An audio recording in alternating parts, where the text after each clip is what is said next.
میں نے ہمیشہ پاکستان کی خدمت کی ہے اور پاکستان کے لیے سیاست میں آیا تھا۔ 9 مئی کے جو واقعات ہیں اس کی میں پہلے مذمت کر چکا ہوں اور دوبارہ مذمت کرتا ہوں۔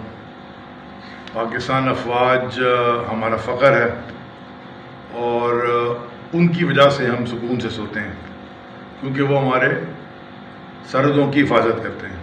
جو ہوا بڑا غلط ہوا اور سب کو کیفر کردار تک لانا ضروری ہے، چاہے اس میں جو بھی ملوث ہو۔ کافی سوچ بچار کے بعد میں نے یہ آج فیصلہ کیا ہے۔ مشکل فیصلہ تھا، آسان فیصلہ نہیں تھا۔ میں نے یہ فیصلہ کیا ہے کہ میں سیاست چھوڑ دوں گا۔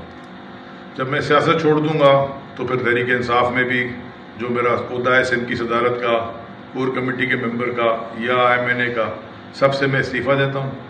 میں پاکستان کی خدمت کرنے کی کوشش کروں گا، میرا پاکستان کے لیے کام کروں گا، باہر سے انویسٹمنٹس لاؤں گا۔ پہلے بھی میں یہ کرتا رہا، سیاست سے پہلے بھی میں پاکستان کو فورن ایکسچینج لا کے دیتا رہا۔